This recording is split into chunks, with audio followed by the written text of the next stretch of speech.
जय हिंद दोस्तों, स्वागत है आप सभी का आपके अपने परिवार द लॉजिकल साइंस में। मैं हूं आलोक सिंह आतिश और आज के इस वीडियो सेशन में हम लोग डिस्कस करने वाले हैं 22 सितंबर थर्ड शिफ्ट के बचे हुए क्वेश्चन को। जी हां दोस्तों, 22 सितंबर थर्ड शिफ्ट के क्वेश्चन को हम लोगों ने कल के लाइव सेशन में डिस्कस करा था। बहुत सारे मित्रों का लगातार 1 घंटा होने के बाद कमेंट आना शुरू हो गया था कि सर अब क्लास को ब्रेक कर दिया जाए, तो मैंने क्लास को रोक दिया था और बचा हुआ क्वेश्चन जो है उसको हम लोग आज के इस सेशन में कंप्लीट कर लेंगे। साथ ही आपकी जानकारी के लिए बताना चाहूँगा कि चूंकि कल टाइपिस्ट नहीं आया था तो मैं इस शिफ्ट का आपको PDF भी नहीं दे पाया था, तो टाइपिस्ट आ गया है, क्वेश्चन टाइप होकर के हमारे पास अवेलेबल है और ये जो क्वेश्चन है वो आज आपको टेलीग्राम चैनल पर मिल जाएगा, जिसका लिंक मैंने नीचे डिस्क्रिप्शन में डाल दिया है, आप वहाँ से जाकर के ले सकते हैं। बहरहाल आइए अपने सेशन की शुरुआत करते हैं और चलते हैं पहले क्वेश्चन की तरफ। आपका जो पहला क्वेश्चन है आज के इस सेशन का, क्वेश्चन नंबर 16, बड़ा ही आसान सा सवाल। क्या पूछा जा रहा है? आपसे पूछा जा रहा है कि प्रतिध्वनि डैश के कारण सुनाई देती है। ऑप्शन दिया हुआ है अनुनाद, दूसरा ऑप्शन है ध्वनि तरंगों के हस्तक्षेप, तीसरा ऑप्शन है ध्वनि तरंगों के अपवर्तन, चौथा ऑप्शन है ध्वनि तरंगों के परावर्तन। आपसे क्वेश्चन करा जा रहा है कि प्रतिध्वनि डैश के कारण सुनाई देती है। मेरे मित्र आप सभी क्या कहेंगे कि गुरुजी प्रतिध्वनि को ही हम लोग इंग्लिश में इको कहते हैं और हम लोगों ने कई दफ़ा इस चीज़ को याद करा है कि जो प्रतिध्वनि होती है वो ध्वनि के परावर्तन के चलते सुनाई पड़ती है। किसके चलते? तो आप सभी कहते हैं कि गुरुजी रिफ्लेक्शन ऑफ साउंड के वजह से हम लोग को इको सुनाई पड़ती है। तो आपसे जो क्वेश्चन पूछा जा रहा है उसका सीधा सीधा आंसर क्या हो जाएगा? आप सभी कहेंगे सर ऑप्शन नंबर डी हो जाएगा। मेरे मित्र आप सभी ध्यान में रखिएगा, अगर आपसे क्वेश्चन ये पूछा जाए कि ध्वनि के परावर्तन के लिए या फिर इको के लिए न्यूनतम दूरी कितनी होनी चाहिए, तो आप सभी ध्यान में रखेंगे कि ध्वनि के परावर्तन या फिर इको के लिए जो न्यूनतम दूरी होती है वो होता है आपका 17.2 मीटर। कितना होता है? 17.2 मीटर। और ये क्वेश्चन भी आपके ग्रुप डी एग्जाम में कई बार पूछा गया है। आप कहेंगे कि गुरुजी हमारे पहले ऑप्शन में अनुनाद दिया हुआ है, तो मेरे मित्र ध्यान में रखेंगे कि अनुनाद को ही हम लोग इंग्लिश में क्या कहते हैं? तो इसी को हम लोग इंग्लिश में रेजोनेंस कहते हैं। क्या कहते हैं? रेजोनेंस कहते हैं, या सरल शब्दों में ध्यान में रखिएगा इसी को हम लोग गूंज भी कहते हैं। ध्वनि का गूंज आप सभी समझ रहे होंगे। और इससे संबंधित आपके एग्जाम में जो क्वेश्चन पूछा जाता है वो ये रहता है कि सैनिकों को पुल पे चलने के लिए प्रशिक्षण दी जाती है निम्नलिखित में से किस कारण से? तो आप सभी ध्यान में रखेंगे कि सैनिकों के चलने से पुल में अनुनाद न उत्पन्न हो जाए, जिस वजह से पुल क्षतिग्रस्त न हो जाए, इसीलिए सैनिकों को पुल पर चढ़ने के लिए क्या किया जाता है? प्रशिक्षण दिया जाता है। और साथ ही साथ ध्यान में रखिएगा कि इसी अनुनाद रेजोनेंस के वजह से यूएसओ में 1939 में वहाँ का जो टैकोमा पुल था वो क्षतिग्रस्त हो गया था।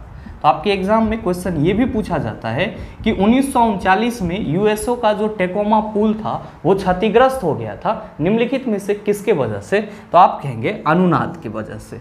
सैनिकों को पुल पर चलने के लिए प्रशिक्षण दी जाती है निम्नलिखित में से किससे बचाव के लिए? तो आप कहेंगे अनुनाद से, यानी कि रेजोनेंस से बचाव के लिए। आप कहेंगे कि सर हमारे ऑप्शन में तो ध्वनि तरंगों का हस्तक्षेप दिया हुआ है, तो हस्तक्षेप भी होता है क्या? सर हस्तक्षेप नहीं होता है। क्या होता है? तो परावर्तन होता है और साथ ही साथ अपवर्तन होता है, जो कि आपके ऑप्शन में मेंशन किया हुआ है। आप कहेंगे कि गुरुजी ध्वनि का परावर्तन तो हम लोग समझ रहे हैं कि ध्वनि का किसी सतह से टकराकर वापस लौटने की जो घटना होगी उसको हम लोग ध्वनि का परावर्तन कह देंगे। यहाँ पे ध्वनि का अपवर्तन क्या होगा? मेरे मित्र बड़ा ही सरल सा है।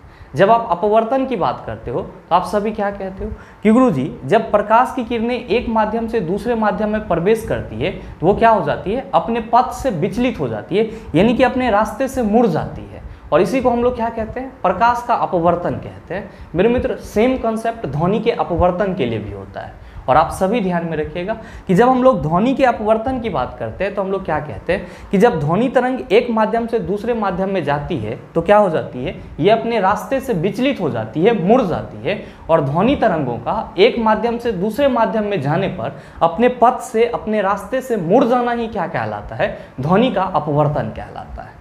आप कहेंगे कि गुरुजी ध्वनि के अपवर्तन से संबंधित क्या कोई घटना होती है? बिल्कुल होती है सर। मेरे मित्र आप सभी ध्यान में रखेंगे कि जब आप दिन की समय की बात करते हो तो दिन में आप क्या देखते हो कि जहाँ पे साउंड प्रोड्यूस हो रहा है वहीं पे आपको साउंड सुनाई देता है, लेकिन रात के समय में क्या होता है? तो साउंड कहीं भी प्रोड्यूस होता है लेकिन आवाज़ आप सबों तक पहुँच पाती है।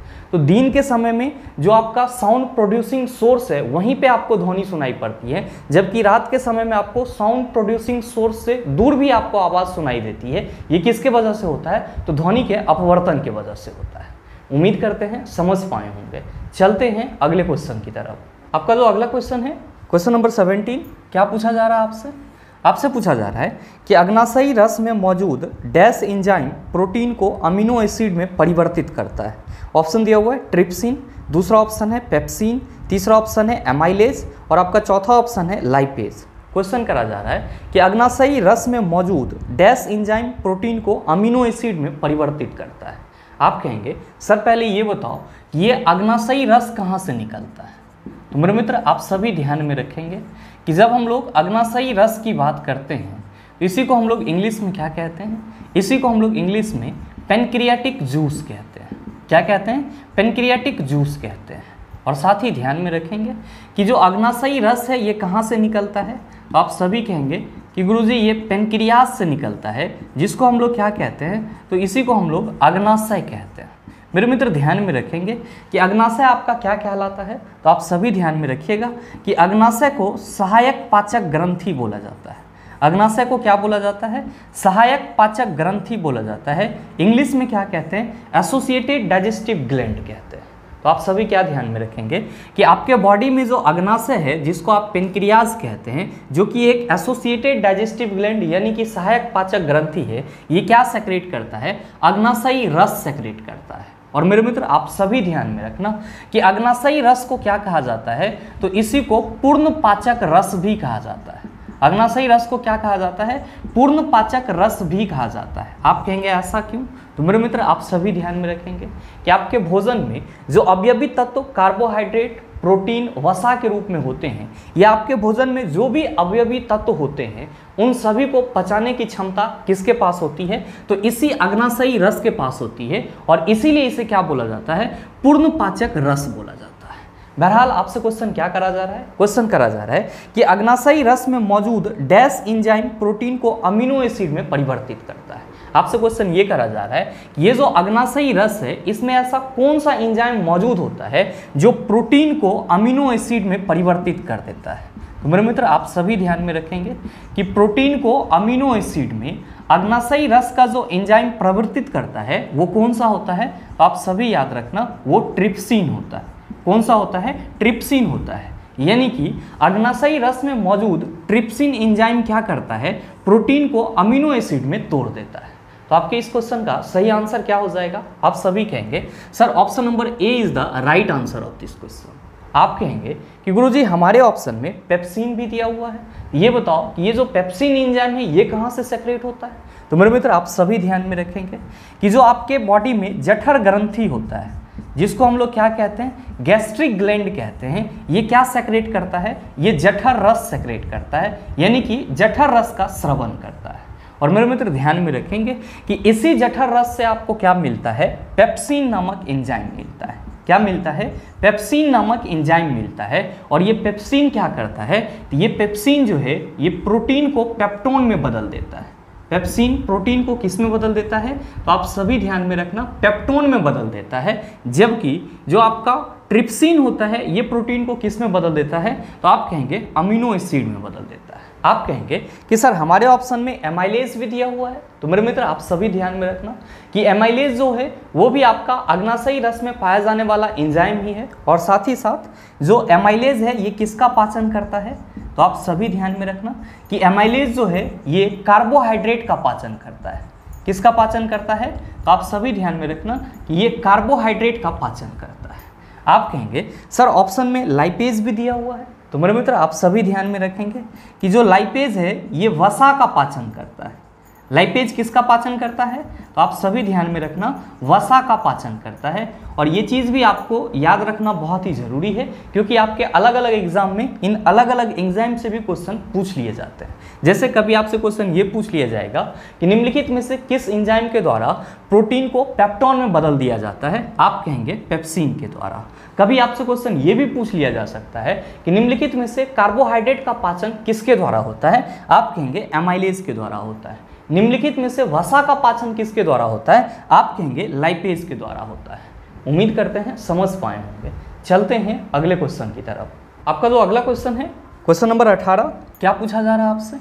आपसे पूछा जा रहा है कि यदि साइकिल की गति 2 गुना हो जाए तो गतिज ऊर्जा डैश हो जाती है। ऑप्शन दिया हुआ है 16 गुना, दूसरा ऑप्शन है 8 गुना, तीसरा ऑप्शन है 4 गुना, चौथा ऑप्शन है 2 गुना। बताइए नहीं बनेगा, आसानी से बन जाएगा। आप सभी कहेंगे कि गुरुजी अगर किसी भी वस्तु का वेग 2 गुना कर दिया जाए तो उसका जो गतिज ऊर्जा होगा वो 4 गुना हो जाएगा।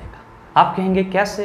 तो मेरे मित्र ध्यान में रखेंगे, आपसे क्वेश्चन करा जा रहा है कि यदि साइकिल की गति 2 गुनी हो जाए तो गतिज ऊर्जा डैश हो जाएगी। तो यहाँ पे हम लोग साइकिल मान करके ही क्वेश्चन को सॉल्व कर लेते हैं। मान लेते हैं पहले स्थिति में कि साइकिल का वेग क्या है? तो आप सभी कहेंगे सर पहले स्थिति में मान लीजिए कि v है। तो जब साइकिल का वेग v होगा तब इसका गतिज ऊर्जा के क्या होगा? आप कहेंगे गुरुजी हाफ mv² हो जाएगा। अकॉर्डिंग टू क्वेश्चन साइकिल का वेग क्या हो जा रहा है? तो गुरुजी क्वेश्चन में कहा जा रहा है कि साइकिल का वेग 2 गुना हो जा रहा है, यानी कि पहले भी था, 2 गुना होगा तो क्या होगा? आप कहेंगे सर 2v हो जाएगा।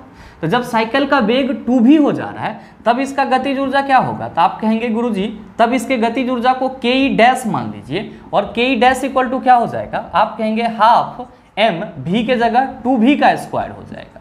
मेरे मित्र जब आप इसको सॉल्व करेंगे तो क्या कहेंगे कि गुरुजी ये हो जाएगा हाफ m 4v²। ध्यान दीजिएगा, अगर हम लोग के डैश इक्वल टू यहाँ पे जो 4 है उसको हम लोग थोड़ा सा एक्सटेंडर करके बाहर निकाल लें और हाफ mv² को एज अ फॉर्मूला यहाँ पे लिख लें तो आप सभी क्या कहेंगे कि गुरुजी ये जो हाफ mv² आया है ये तो पहले गतिज ऊर्जा है, यानी कि जब साइकिल का वेग v था तब उसका गतिज ऊर्जा हाफ mv² आपने लिखा और यहाँ पे जब आपने 2 गुना कर दिया तब इसका गतिज ऊर्जा 4 × हाफ mv² हो जा रहा है। तो क्या हम यहाँ पे हाफ mv² की जगह के लिख सकते हैं? बिल्कुल लिख सकते हैं। मेरे मित्र जब हम लोग यहाँ पे के डैश इक्वल टू 4 यहाँ पे हाफ mv² की जगह के लिखेंगे तो क्या कहेंगे कि गुरुजी ये हो गया कि जब साइकिल का वेग 2 गुना कर दिया जाएगा तब जो उसकी नया वाला गतिज ऊर्जा के डैश होगा वो पहले के गतिज ऊर्जा का 4 गुना हो जाएगा। और यही क्वेश्चन आपसे पूछा जा रहा था। तो आप बताइए कि आपके इस क्वेश्चन का सही आंसर क्या हो जाएगा? आप सभी कहेंगे sir option number C is the right answer of this question. उम्मीद करते हैं समझ पाए होंगे। चलते हैं अगले क्वेश्चन की तरफ। आपका जो अगला क्वेश्चन है क्वेश्चन नंबर 19, क्या पूछा जा रहा है आपसे? आपसे पूछा जा रहा है कि ऑक्सीजन के अणु में डैश होता है, एक विद्युत संयोजी बंध, दूसरा ऑप्शन है एक एकल सहसंयोजक बंध, तीसरा ऑप्शन है एक 13 सहसंयोजक बंध और आपका चौथा ऑप्शन है एक दोहरा सहसंयोजक बंध। आपसे क्वेश्चन करा जा रहा है कि ऑक्सीजन के अणु में डैश होता है। आप कहेंगे सर ये बताओ कि ऑक्सीजन के अणु को हम लोग रिप्रेजेंट कैसे करते हैं? तो मेरे मित्र आप सभी ध्यान में रखेंगे कि जहाँ पे भी सीधे O लिखा हुआ रहेगा तब ये क्या है? तो आप सभी कहना कि ये ऑक्सीजन का परमाणु है। क्या है? ऑक्सीजन का परमाणु है। और मेरे मित्र आपके क्वेश्चन में किसकी बात की जा रही है? ऑक्सीजन के अणु की बात की जा रही है। अणु कब फॉर्म होगा? आप कहेंगे सर जब 2 परमाणु आपस में जुटेंगे तब क्या होगा? तो सर अणु फॉर्म होगा। तो क्या हम ये कह सकते हैं कि जो O2 होगा वो ऑक्सीजन का अणु होगा? आप कहेंगे बिल्कुल सर। तो यहाँ पे हम लोग लिख लेते हैं कि O2 हमारा क्या है? ऑक्सीजन का अणु है। क्या है? ऑक्सीजन का अणु है। तो आप सबों को ध्यान में रखना है, जहाँ भी O लिखा हुआ मिलेगा आप क्या कहेंगे? ये ऑक्सीजन का परमाणु है। जहाँ पे O2 लिखा हुआ मिलेगा आप कहेंगे ये ऑक्सीजन का अणु है। मेरे मित्र आपसे क्वेश्चन ये करा जा रहा है कि यहाँ पे जो 2 ऑक्सीजन आपस में जुट करके ऑक्सीजन का अणु O2 बनाया है, इस दोनों के बीच में कौन सा बॉन्ड होता है?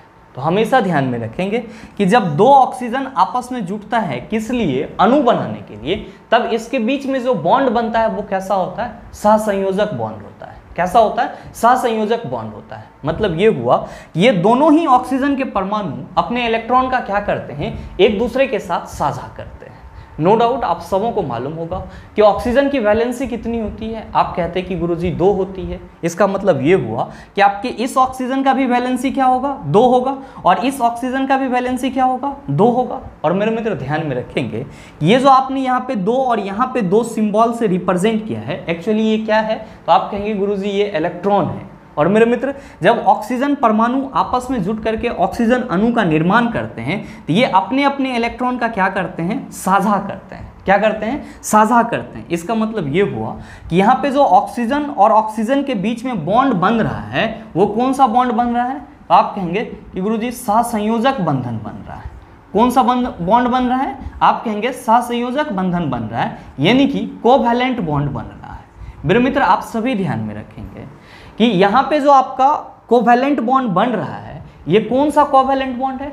आप सभी कहेंगे कि गुरुजी चूंकि दोनों ही ऑक्सीजन परमाणु द्वारा दो दो इलेक्ट्रॉन का साझा किया जा रहा है, तो हम लोग यहाँ पे ये कहेंगे कि यहाँ पे जो कोवैलेंट बॉन्ड बन रहा है वो डबल कोवैलेंट बॉन्ड है। और हमेशा ध्यान में रखिएगा कि जो कोवैलेंट बॉन्ड होते हैं वो होते हैं 3 प्रकार के। कितने प्रकार के? 3 प्रकार के।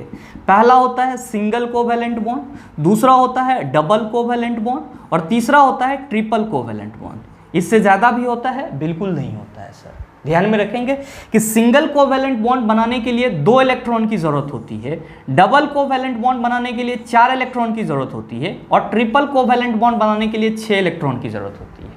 यहाँ पे इन दोनों ही ऑक्सीजन परमाणु के टोटल कितने इलेक्ट्रॉन पार्टिसिपेट कर रहे हैं बॉन्ड बनाने के लिए? आप कहेंगे सर 4। तो इसीलिए यहाँ पे जो ऑक्सीजन और ऑक्सीजन के बीच O2 बनने के लिए बॉन्ड बन रहा है वो कौन सा बॉन्ड है? आप कहेंगे डबल कोवैलेंट बॉन्ड है। कौन सा बॉन्ड है? आप कहेंगे द्विसहसंयोजक बंधन है। और मेरे मित्र साथ ही आप सभी ये भी ध्यान में रखेंगे क्या कि यहाँ पे जो ये दोनों बॉन्ड बन रहा है, ये दोनों ही बॉन्ड में आपका एक सिग्मा बॉन्ड होता है और एक पाई बॉन्ड होता है। तो आप सभी ये भी ध्यान में रखेंगे कि ऑक्सीजन और ऑक्सीजन के परमाणु आपस में जुट करके जब O2 का अणु तैयार करते हैं तो वहां पे डबल कोवैलेंट बॉन्ड में एक क्या होता है?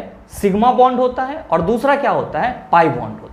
हालांकि आपसे क्वेश्चन क्या करा जा रहा है? क्वेश्चन करा जा रहा है कि ऑक्सीजन के अणु में डैश होता है। पहला ऑप्शन है एक विद्युत सहसंयोजी बंध। आप कहेंगे गुरुजी विद्युत सहसंयोजी बंध की तो यहाँ पे हम लोग चर्चा ही नहीं करेंगे, पहला ऑप्शन चला गया।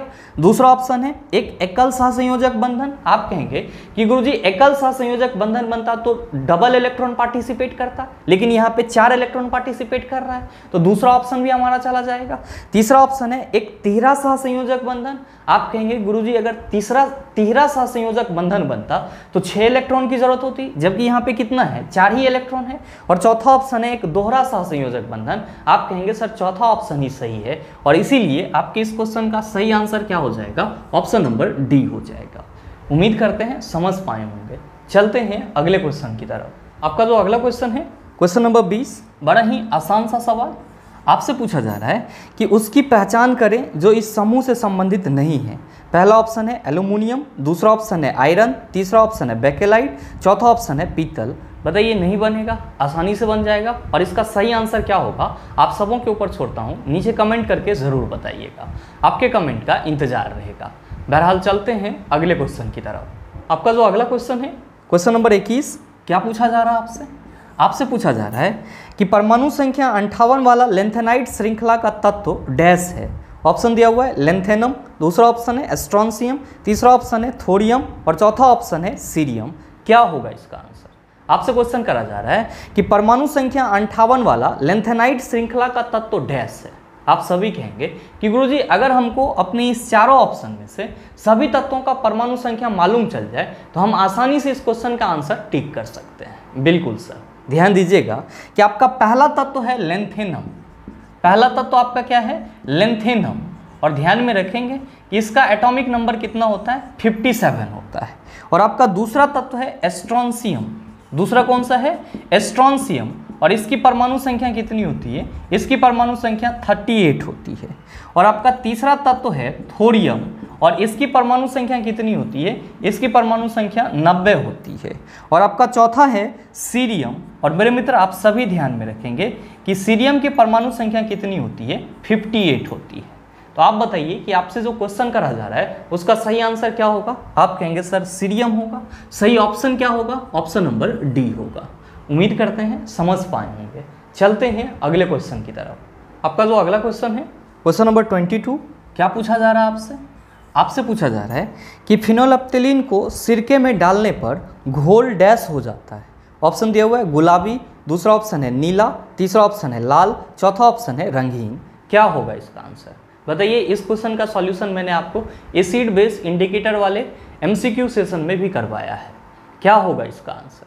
आप सभी कहेंगे कि गुरुजी आपने बताया था कि जब हम लोग फिनोलेप्थिलीन की बात करते हैं, तो हम सभी क्या कहते हैं कि गुरुजी ये जो है ये एक सिंथेटिक एसिड बेस इंडिकेटर होता है। क्या होता है? सिंथेटिक एसिड बेस इंडिकेटर होता है।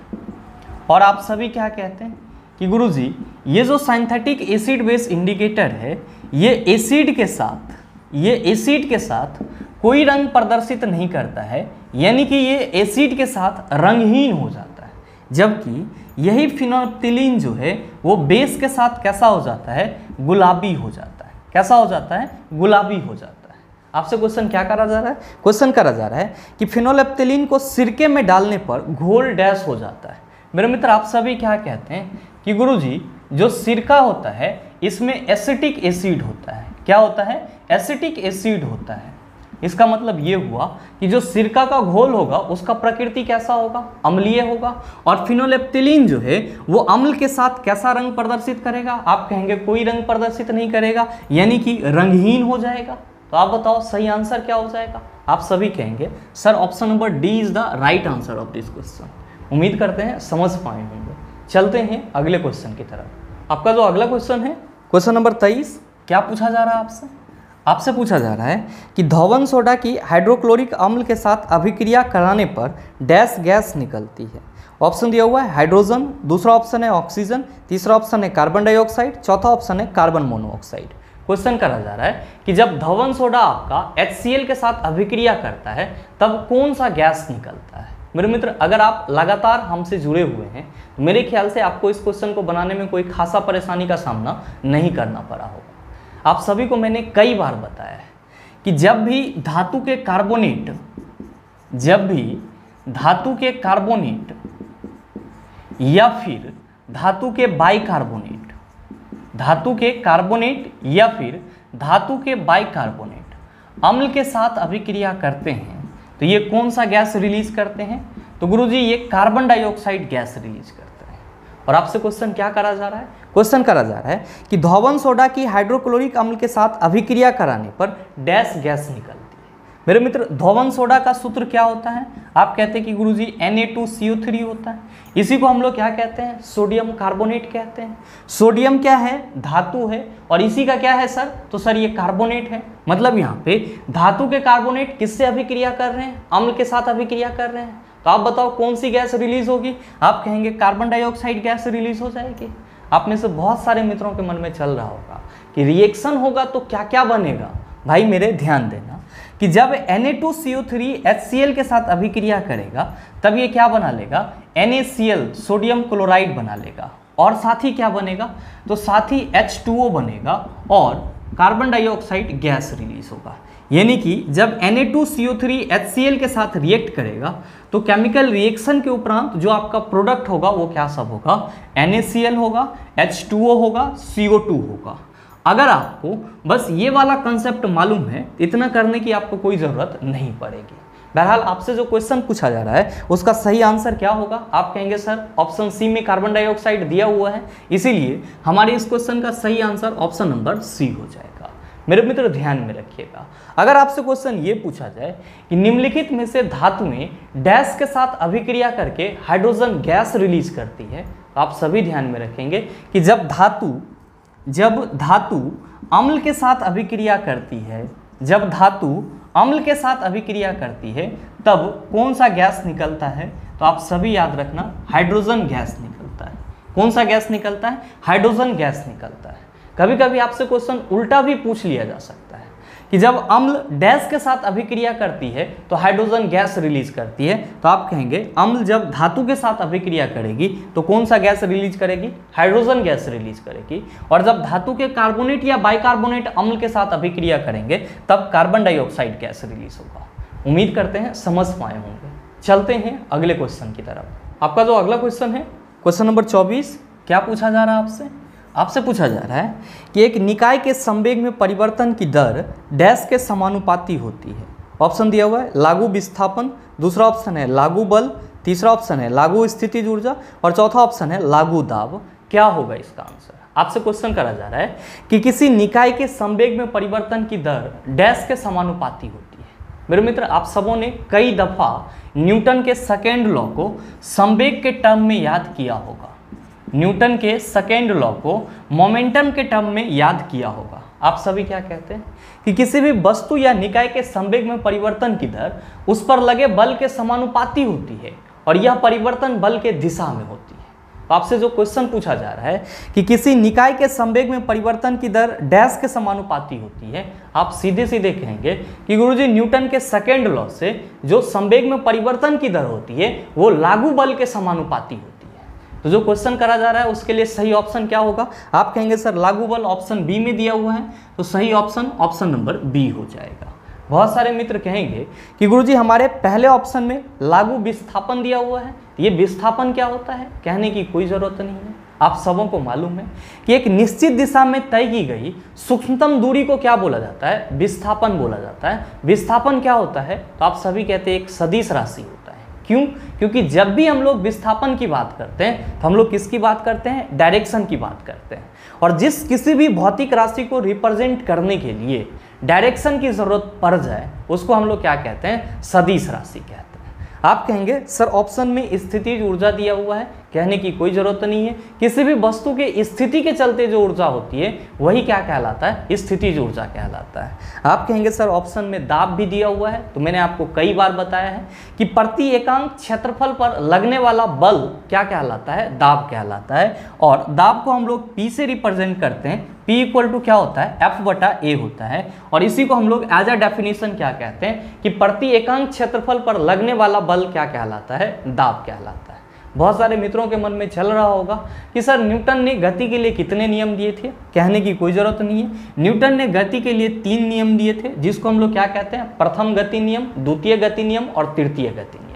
कहने की जरूरत ये भी नहीं है कि आप सबों को ये मालूम ना हो कि न्यूटन के फर्स्ट लॉ से किस चीज़ का डेफिनेशन मिलता है। और अगर आपको मालूम है तो नीचे कमेंट करके ज़रूर बताइएगा कि न्यूटन के फर्स्ट लॉ से किस चीज़ का डेफिनेशन मिलता है और साथ ही साथ न्यूटन के सेकेंड लॉ से किस चीज़ के लिए इक्वेशन मिलता है। बहरहाल आज का सेशन यहीं तक होगा, क्योंकि आपके 22 सितंबर के थर्ड शिफ्ट में 24 क्वेश्चन ही पूछे गए थे और उम्मीद करते हैं कि यहाँ तक के जितने भी क्वेश्चन थे उन सभी को आप आसानी से समझ पाए होंगे। साथ ही इस टाइप का प्रश्न अगर आपको दोबारा दे दिया जाए तो मेरे ख्याल से आप उसका जवाब भी आसानी से दे सकते हैं। साथ ही आप सबों को इन्फॉर्म करना चाहूँगा कि चूंकि कल टाइपिस्ट कहीं शादी में चला गया था, जिस वजह से क्वेश्चन टाइप होकर के नहीं आया था, तो मैंने कल ये सेशन लाइव कराया था और बचा हुआ क्वेश्चन को आज मैंने करवाया है। अब टाइपिस्ट आ गया है तो कल से जो आपको वीडियो मिलेंगे उसमें आपका एक शिफ्ट में जितने भी क्वेश्चन होंगे वो एक ही वीडियो में करा दिया जाएगा। साथ ही उम्मीद करते हैं कि ये वीडियो आपको अच्छा लगा होगा। अगर आपको वीडियो अच्छा लगा तो वीडियो को लाइक कीजिएगा, ज़्यादा से ज़्यादा शेयर कीजिएगा और हाँ, अगर आप चैनल पर नए हैं तो सब्सक्राइब करके बेल आइकन दबा लीजिएगा ताकि इस तरह के एग्जाम रेलेवेंट वीडियो का नोटिफिकेशन सबसे पहले आपके पास पहुंचे और आप उसको सबसे पहले देख पाओ। मिलते हैं फिर अगले सेशन में, तब तक के लिए best of luck. Thank you, have a nice day.